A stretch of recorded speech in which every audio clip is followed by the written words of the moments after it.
आप ये जो अभी पहलगाम में आतंकवादी हमला हुआ है उसके बारे में कुछ कहना चाहेंगे? देखिए, हम लोग आज कैंडल मार्च जो है और श्रद्धांजलि देने के लिए निकाले हैं और हम लोग ये संदेश इसके माध्यम से देना चाहते हैं कि जो लोग भी 28-29 लोग जो बताए जा रहे हैं जिनकी शहादत हुई है, हम उस परिवार के साथ खड़े हैं इस दुख की घड़ी में। लेकिन साथ ही साथ सरकार से ये हमारी विनती है कि उस परिवार की लिस्ट को नाम पते के साथ सार्वजनिक किया जाए, ताकि अगर हम लोग कुछ मदद करना चाहें किसी भी प्रकार से तो वो संभव हो सके। तो ये दूसरी बात है कि जो घटना घटी है और ये पहली घटना नहीं आतंकवाद की भारत में, इससे पहले पुलवामा से पहले उड़ी से पहले कंटिन्यू एक सीरीज है, बात समझिए। और ये भी सर्वविदित है कि इस आतंकवादी घटना के पीछे पाकिस्तान, इस पर भी कोई इस वक्त की गुंजाइश नहीं है, कोई चूं चरा का मामला नहीं है।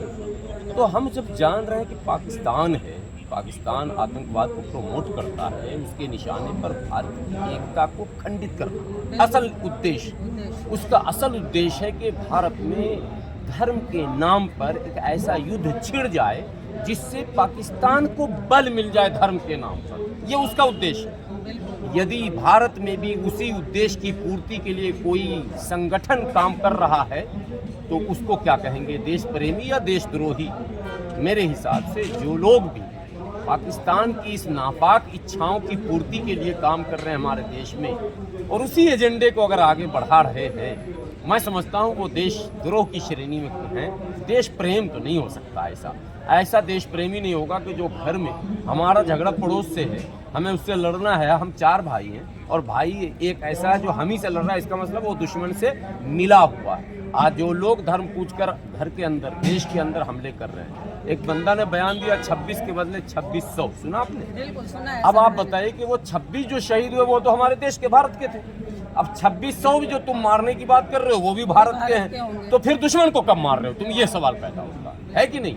आप हमको सर, आप क्या चाहते हैं कि मुसलमानों को आगे किया जाए? नहीं, मैं तो कह रहा हूँ, नहीं इसलिए मैं कह रहा हूँ, हम मुसलमान हिंदू वाले नहीं, हम तो भारतीय और हम लोग भारत की बात करते हैं, ठीक है? हम बिल्कुल इन चीज़ों को कभी हमने लाइक न किया, न करेंगे, हम सब एक हैं। लेकिन यदि आपको लगता है कि नहीं हम कुछ मन में अगर चल रहा है तो मैंने एक ऑप्शन दिया आपको कि 10 लाख हम तैयार हैं, हमको एक विशेष योजना के अंतर्गत ले लीजिए, ठीक है? आप जो अग्निवीर को दे रहे हैं हमको उससे भी कम दीजिए, छोड़िए, दाल रोटी के बराबर पेट खाने लायक दीजिए, लेकिन हम उस सबक सिखा देंगे। आरोप मत लगाइए, आरोप लगाकर ध्रुवीकरण मत कीजिए, और ध्रुवीकरण करके सिर्फ राजनीति करके आपका तो भला होगा, देश का कहाँ भला होगा? हमारी लड़ाई उससे है, आतंकवाद से है, आतंकवाद की जननी और उसका पोषण करने वाला पाकिस्तान से है, और हम लड़ किससे रहे? अपने पड़ोसी भाई से। सर, आपको क्या लग रहा है जिन आतंकवादियों ने ये काम किया है उनको कैसा जवाब मिलना चाहिए? उनको तो जो भी सजा है वो कम ही है, उसकी तो बात बचकाने बात आप मत कीजिए हमसे कि उसको क्या मिलना चाहिए। उसको जो जितनी भी सजा मिले कम है, लेकिन उसका जो जननी है, जो उसका पोषक है, जो उसको खुराक मुहैया कराता है, उसको भी सजा मिलनी चाहिए ताकि भविष्य में घटना न घटे। लेकिन ये बातें भी अब राजनीतिक शब्द हो गए हैं, छोड़ेंगे नहीं, मार देंगे। अरे भाई, कब उसका एक रोड मैप तैयार होना चाहिए। आप छोड़ेंगे मारेंगे कब, वो तो बात की बात। आपने देश में अपने भाइयों को तो मारना शुरू कर दिया, आप कश्मीरी को घेर घेर के मार रहे हैं। अभी चंडीगढ़ में वायरल हो रहा है ना वीडियो, समझिए ना, तमाम जगहों पर आप धर्म पूछ के मार रहे। अरे भैया, लड़ाई हमारी आतंकवादियों से है और आतंकवाद की जननी पाकिस्तान से है, और हम लड़ रहे हैं भारत में हिंदू मुसलमान में, तो इसका मतलब हम पाकिस्तान को बल प्रदान कर रहे हैं, इनडायरेक्टली उसको सपोर्ट कर रहे हैं। ये मैं इसको बिल्कुल, मैं दोनों को एक श्रेणी से देखता हूँ। जितनी निंदा आतंकवाद की है, जितनी निंदा उन आतंकवादियों की है और आतंकवाद के पोषणकर्ता पाकिस्तान की है, उतनी ही निंदा भारत में उन गुंडों की भी मैं करता हूं जो भारत में अपने भाइयों से लड़कर और पाकिस्तान को मजबूती इनडायरेक्टली प्रदान करना चाह रहे हैं। मैं उनकी भी निंदा करता हूं और उनसे हाथ जोड़कर विनती करता हूं, आप हमसे, हम तो घर में है ना, हमको 2 हाथ 3 हाथ कभी भी मार लेना शौक से। इस संकट की घड़ी में आओ, हम तुम्हारे पीछे खड़े हैं, और बोलो तो मैं आगे भी खड़ा हूं, लेकिन कम से कम लड़ो नहीं। अभी हमें आतंकवाद से लड़ना है, अभी हमें पाकिस्तान से लड़ना है, हमें चीन से, हमारी चुनौती चारों तरफ है, खत्म करना है।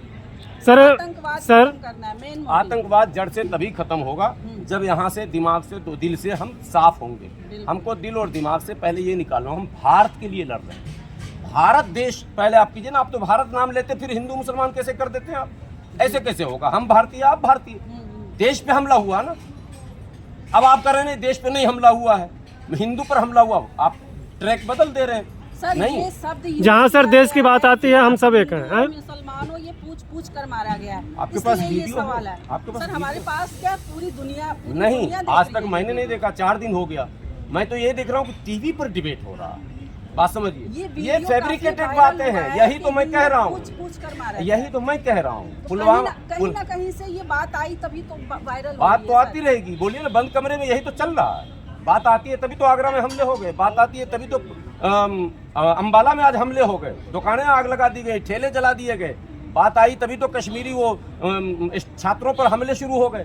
बात आप गलत ला रहे हैं। सर, देखिए, जिनके- ईमानदारी की बात जिनके कीजिए। साथ हुई है उनकी वाइफ लोग ये बातें बोल रही हैं। एक तस्वीर सबसे वायरल है, समझिए।